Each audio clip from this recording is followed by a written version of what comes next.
Welcome to The Explainer. Today, we're unpacking a topic that is absolutely everywhere in productivity circles right now: the science of morning success. Is waking up at the crack of dawn literally a biological secret weapon for getting ahead? Or is it just a massive myth perpetuated by hustle culture?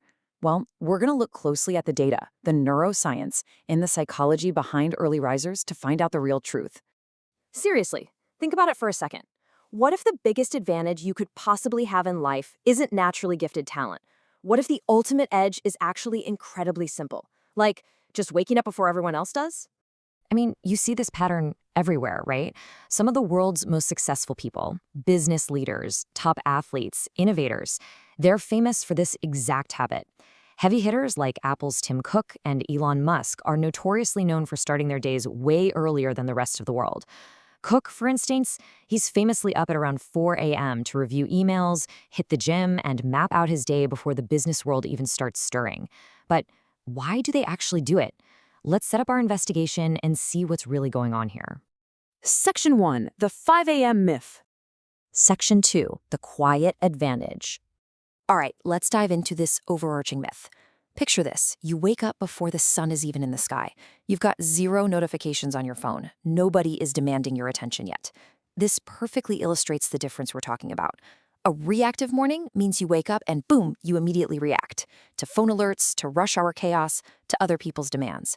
But a proactive morning, your brain doesn't have to react to any of that. You get the space to plan, to exercise, to read, and to create. It gives you this massive sense of control instead of chaos, which absolutely crushes your stress and boosts your confidence for the rest of the day. Section 3, the science of waking up. So let's look beneath the surface here. What is actually happening inside your brain when you wake up early and naturally? Well, it all starts with cortisol. Now, hold on, I know what you're thinking. Most of us hear the word cortisol and instantly assume, oh, bad stress hormone. But we need to flip the script on that. When you wake up naturally after getting a good night's sleep, your body releases a totally healthy dose of cortisol. It is essentially your body's built-in natural alarm clock. In the right amounts, it bumps up your alertness, sharpens your reaction time, and beautifully primes your brain for deep, focused work. And alongside cortisol, we've got to talk about serotonin and melatonin. When you get up early, especially if you get that morning sunlight right into your eyes, your brain actively suppresses melatonin, that's the sleep hormone, and suppressing it helps lock in your internal clock. At the exact same time, that morning light triggers a healthy boost in serotonin production. And serotonin is the real MVP here. It's the key player that regulates your mood, your motivation, and your emotional stability all day long. Let's walk through exactly how this cycle works, because honestly, it's like a giant biological puzzle coming together perfectly. Step 1, you get up, and that early sunlight immediately suppresses your melatonin. Step 2, your serotonin production ramps up, giving you that focused, stable, I've got this mood. Step 3, later in the day, that very same serotonin actually helps your body produce melatonin again for the evening. Which brings us to step 4, better sleep, which loops right back around to better mornings.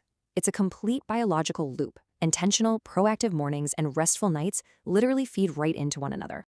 Section 4, the psychology of early wins. But hey, it's not just biology. It's about how this plays out in the real world. The sheer power of knocking out just one single, meaningful task early in your day creates massive psychological momentum. When you do this, your brain logs a small, distinct sense of accomplishment. And that tiny win, it triggers a sweet release of dopamine, the exact neurotransmitter deeply linked to motivation and feeling rewarded. And the best part is, it doesn't have to be some massive, daunting project to work. Look at these examples of small victories: just making your bed, finishing a quick workout, reading, say, 10 pages of a book, or just writing for 20 minutes.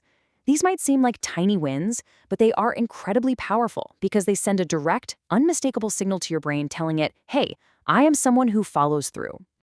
And the compound effect of this is absolutely profound.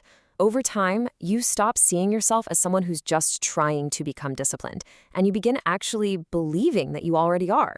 When you repeat these small dopamine signals over weeks, over months, you are quite literally reshaping your identity. That is exactly how habits shift from being something you painfully force yourself to do into a core part of who you simply are. Section 5, the sleep deprivation trap. All right, crucial point here. We have to talk about reality for a second, because just waking up early on its own is absolutely not going to make you successful if you're completely exhausted. 7 to 9. That is the magic number. I really want to emphasize this. Sleep scientists consistently show that adults generally need 7 to 9 hours of high-quality sleep. If you're out here sleeping 4 hours a night just to force yourself out of bed at 5 a.m., well, your productivity, your memory, your creativity, and your decision-making, they're all going to take a massive hit. You're basically running on zero recovery, which completely defeats the entire purpose of waking up early in the first place. Because here is the ultimate truth of the whole thing. 5 a.m. isn't magic. The goal isn't the clock. Whether you're waking up at 5 a.m., 6 a.m., or heck, even 7 a.m., the real secret is consistency without sleep deprivation. It's about intentionally controlling the very first part of your day and ruthlessly protecting that uninterrupted time whenever that realistically starts for your unique schedule. Section 6, design your morning routine. So how do we actually put all this into practice? Let's run through some rapid-fire, actionable habits to start shifting your routine. And look, don't just set your alarm 2 hours earlier tomorrow. That abrupt shift almost always fails. Instead, just shift your wake-up time by 15 minutes every few days. Go to bed a little earlier to match it.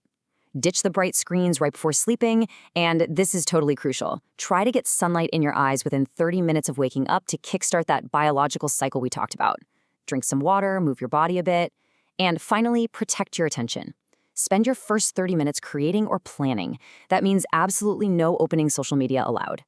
Keep this in mind as you build out your routine. Your morning is an investment. It's not a race. Real success isn't built in one single highly motivated morning. It is built through thousands of ordinary mornings where you rely on solid, consistent systems rather than just sitting around waiting to feel motivated. The highest performers in the world, they use the morning as the absolute unshakable foundation of their entire day. Which leaves us with this final thought. Tomorrow, when that alarm rings, I want you to ask yourself one simple question. Will you let the day control you, or will you control the day? Because your future isn't created overnight. It's created every single morning. Thank you so much for tuning into The Explainer today and taking the time to explore this fascinating topic with us. I really hope you walk away ready to take total control of your mornings. See you in the next one.